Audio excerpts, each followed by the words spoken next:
we could have very well been in there. A half-mile path of destruction. If we had, you could see there's probably nobody going to make it through anything like this. A tornado destroys homes in Greenback, leaving residents picking up the pieces tonight. Complete team coverage right now on 6 News at 5. 6 News anchor Kristen Farley heads up our team coverage. She's live in Greenback at the heart of the damage. Well, Gene, as you said, within just the last hour, they declared this was, in fact, a tornado that ripped through Greenback. But despite what that assessment showed, the damage here behind me, as you can see, simply undeniable tonight. Lots of homes and businesses had damage from this tornado that ripped through just before 10 o'clock last night. Now, we do want to show you some aerial footage from earlier today showing some of the homes that had roofs simply just ripped right off, cars tossed around like they were toys. Also, a body shop showing extensive damage. You can see some of this in the aerial pictures, showing dozens of cars that were tossed, some of them nearly 100 yards away from where they were originally parked. Also, there's a company called Ultramarine Products. Several boats there were tossed out onto the edge of Highway 411. Pontoon boats also seen upside down. Of course, all of this again happening just before 10 o'clock last night. So when daylight arrived this morning, people here could really begin to assess the damage. Tonight, fire investigators are trying to figure out what sparked this massive fire at Easttown Village Apartments in East Knoxville. The flames took one man's life and left dozens homeless. Tonight, we have live team coverage of the deadly apartment fire. 6 News anchor Gene Patterson has been at the apartment complex now for hours. He joins us now live with a survivor and a fire investigator. Gene. Well, certainly it's a very eerie situation here, much different from just a few hours ago when firefighters were fighting desperately to put out the flames and keep it from spreading to the rest of the complex, and certainly much different from earlier this morning when dozens of families were escaping flames coming out of the buildings that used to stand behind me. Now, whether it was this morning, this afternoon, or tonight, there is still a big question lingering. Why? Late into the day, fire investigators were finally able to enter the scene. Earlier, the fire had been so hot no one could get close. And even with much of the fire knocked down, a track hoe was necessary at times to cool off the hotter areas. A preliminary check indicated to investigators where the fire started, but the bigger question is what caused it. We do confirm that there was an explosion, and we have found a debris field, so we know that there was an explosion. We don't know at this time if that's cause or effect. In other words, did the explosion cause the fire, or did the fire cause the explosion? Beeler says it could be next week before they're ready to report their findings, and even then it may be less than exact. Hey, buddy. Hey, buddy. Gino Bachman, a 27-year veteran federal drug enforcement agent, is still putting in countless hours investigating crimes and saving lives. But now he doesn't get a paycheck. Putting animal abusers behind bars and rescuing their victims is his reward.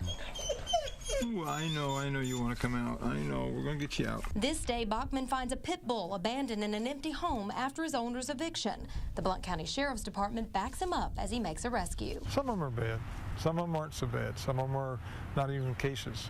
But the ones that we get, like this one, you know, it makes you feel good that you're actually doing something for the animals because they don't have any choice. They have to live with the circumstances that they're given. Hey, guys. Bachman's wife, Kelly, also has a law enforcement background and volunteers to investigate cruelty cases. The hardest part is not seeing any resolution. You take care of one abuse case, and then you get another call. And it's worse than the first one. Like this extreme animal hoarding case in Maryville, where they found more than 50 dead and starving dogs. They have thousands of pictures of abused and neglected animals. Livestock are the most neglected as far as our laws are concerned because the only thing that's required for them is food and water. Many pictures are too graphic to show. And this week we met a blind cat in need of immediate medical attention, but his owner didn't want to give him up. I want you to surrender that cat to me and take care of it. I can't do that. With no proof that the cat has been abused, it would be tough by law to take the animal. But after careful negotiation, which includes the threat of possible prosecution, the woman agreed to hand over the cat she called Boo Boo. If Bachman would also take a chicken. He agrees and rushes to the vet to find out if the cat can be saved. I would think it's pretty uncomfortable as it is. In my opinion, it was very bad. I mean, any animal that's not only blind, but has that avulsion and the pus seeping out of its eye sockets, that's bad. The vet offers to operate free of charge and believes after he heals, Boo Boo can be put up for adoption. The positive thing is seeing them removed from the circumstances that they're in and knowing they're not suffering anymore. It's just difficult knowing there's others out there that still are. The Bachmans also have a 30-acre farm that serves as an orphanage of sorts for animals they rescue. Some are here on a temporary basis, others will stay, like the lab mix they once called Skinny Sandy. We give animals a body score of 1 to 10, 10 being grossly obese, 1 being emaciated. She was a 0.5. She was starving and had just given birth, but look at her now. She was emaciated. She had just had 8 puppies. You could see her head was sunk in here because of the emaciation. You could see every rib, hip points, and she did this. She hugged me, and she would not let go in the vet's office. They also have a couple of unusual cases here on their farm. Take this little guy, for instance.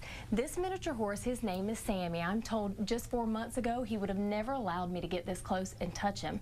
Now, he was taken care of in the traditional sense. He had plenty of food, plenty of water, even shelter, but I'm told he was kept in a stall about this size and he never saw the outside for 5 years. It caused all kinds of problems. A fatty growth formed on Sammy's neck from a high-fat diet and no exercise, and his hooves were so deformed he could barely walk.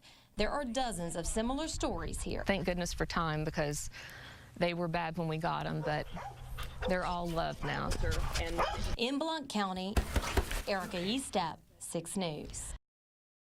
Violent weather stretches across the southeast in what is being called the worst tornado outbreak since 1974. Now, Tennessee is right in the middle of it, with the death toll just rising now to more than 30 people. 7 of those deaths are in Greene County, and that is where 6 News anchor Kristen Farley is covering this story live for us tonight. We are right here in Camp Creek, in the heart of all of the devastation here in Greene County. The death toll continuing to rise.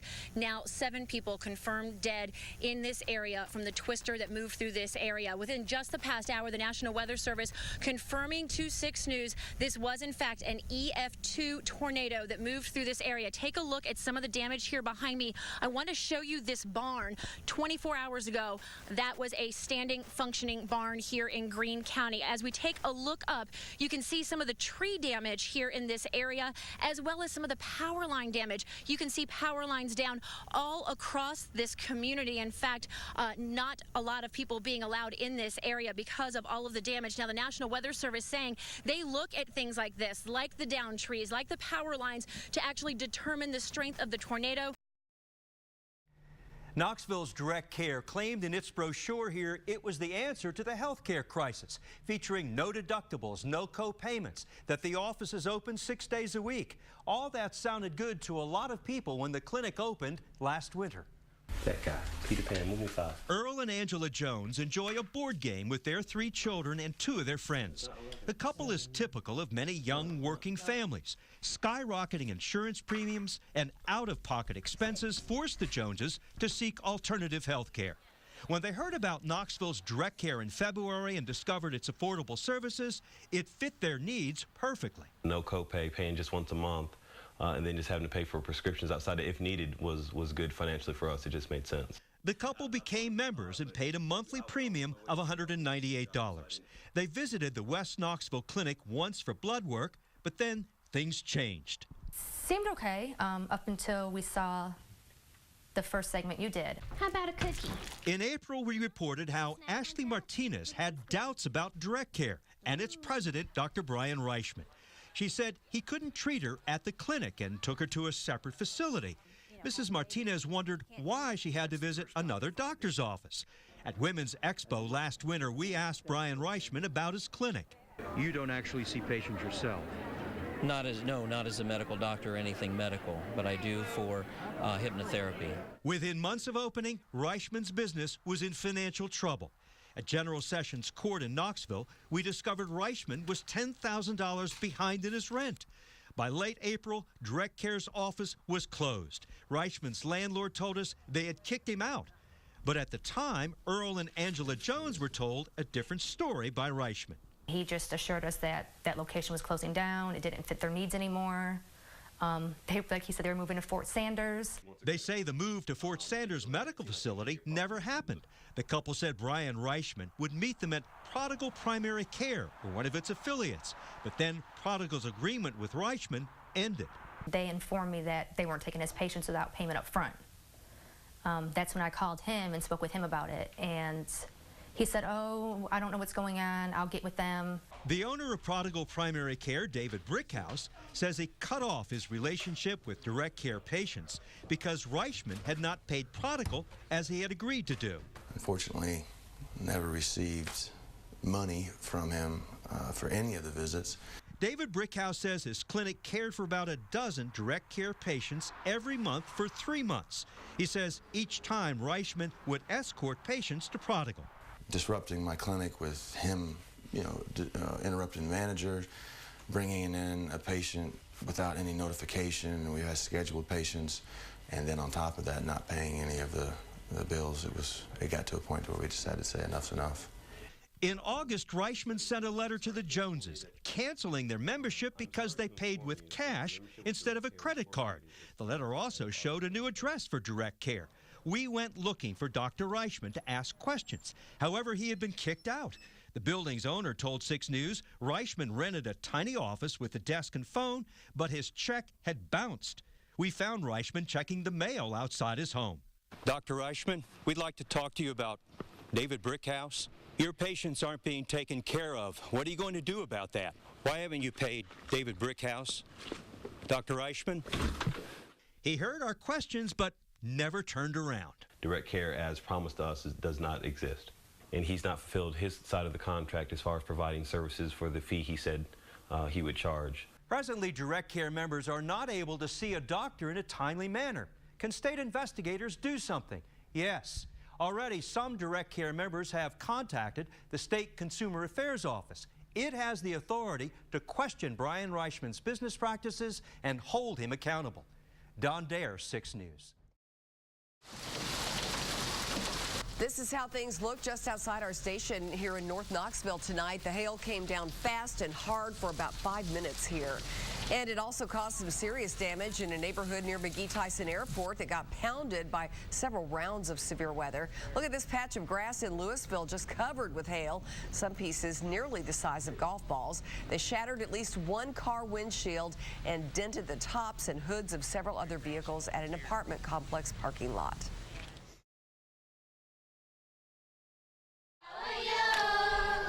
Kenya is a land of extremes, beautiful and desolate, a land of rejoicing and sadness. It is modern, with high-rises and rush hour traffic and bicycle teams. And it is a land forgotten by time. For many Kenyans, especially in the northern desert communities, it's a daily struggle to live.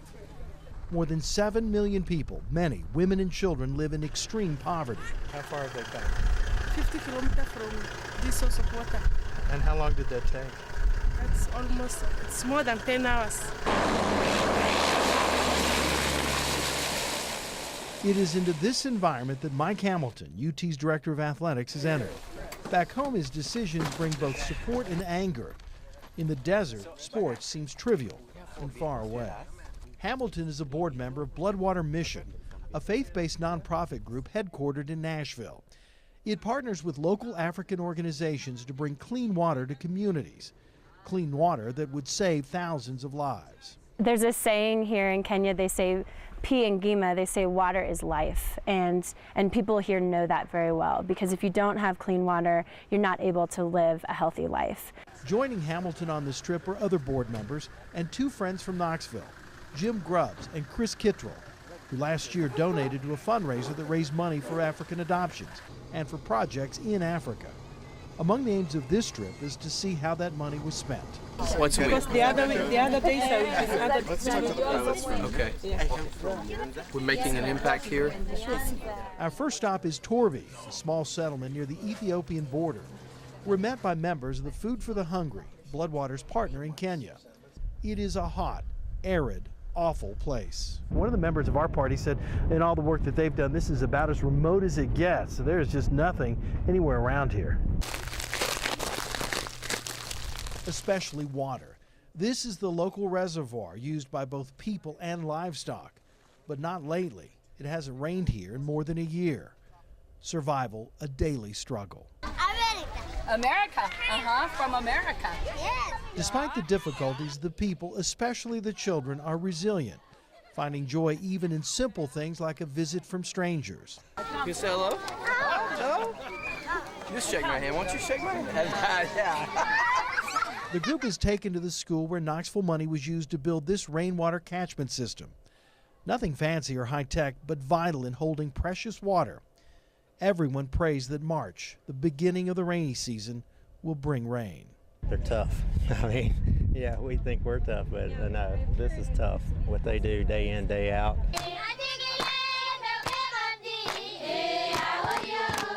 The group is entertained by the children of the school, many of them orphans, victims of the AIDS pandemic. For Hamilton, this is a personal mission. Last year, he and his wife Beth adopted 3 children from Ethiopia. Their youngest, Kalu, is HIV positive. She's healthy thanks to medicines readily available in America. The Hamiltons founded the Kalu Grace Foundation, which helps American families adopt African children. That association led the Hamiltons to Bloodwater Mission, which, while not directly involved in the orphan crisis, is involved in many of the causes of the crisis. It's easy when you're here, and I think we'll see this over the next few days, to get overwhelmed, because I think the things that we're going to see will be overwhelming.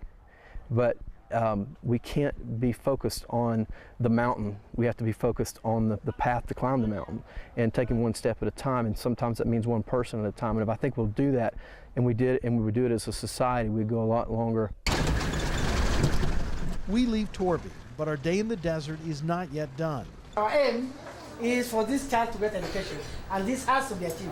We stop at another school a distance away. The headmaster explains how the drought has destroyed livestock and how education may be these children's only escape. Near the school is a borehole, a deep surface well used by people and livestock. Again, there is a Knoxville connection. The generator used to draw the water was rebuilt by Bloodwater Mission. Now tell me again, how many animals? An average of 7,000 per day. Per day? Yes. And many of these animals have traveled 2 to 3 days to get here. But the Bloodwater team notices a problem. It's a little bit frustrating because you've got, just right here, you get clean water coming from a 700-foot deep hole that's pristine and clean, and they've actually have a different area for the animals to drink from, but because of the lack of water right now, they're letting the animals drink as well, and then they're taking their water from the same water that the animals are drinking, which leads to some of the complications we've been talking about, the sickness and illness. While frustrating, it is not unexpected. Patience is a significant virtue. The Bloodwater team knows it will take time to change old habits. And tonight we come together, as we did throughout this campaign, representing a broad and deep cross-section of Knoxville residents. A historic election night, Madeline Rogero becomes the first woman to win the Knoxville mayor's race. And Becky Duncan Massey snagging the state Senate seat that was up for grabs. We talked with her about her victory ahead. Plus, a bomb scare temporarily put one campaign party on hold. We have details of the hoax. Good evening, I'm Gene Patterson. I'm Lori Tucker. Let's take a look at the numbers right now. Madeline Rogero has won with 59% of the vote. Mark Paget captured just over 41% of the votes. 6 News reporter Erica Estep is live at the Foundry with Madeline Rogero's campaign. Erica. Gene and Lori, things are quieting down now, but I can tell you when it was announced that Madeline Rogero was the first female mayor of the city of Knoxville, the crowd erupted in applause, and we got a chance to talk with her just after she made her acceptance speech. Obviously, your supporters, a very festive atmosphere, celebratory for sure. How are you feeling? I'm feeling great, just overwhelmed by the numbers, the turnout, and by this show of support here. It's wonderful. And winning by so much of the vote, what does that tell you, and how do you want to move forward? Well, I think by the numbers that we had, by the size of the win, says that our message about growing the economy, working with businesses, working on neighborhoods, making a greener Knoxville, that it all really resonated with the people in Knoxville. So I think it says that our platform is something we need to move forward on.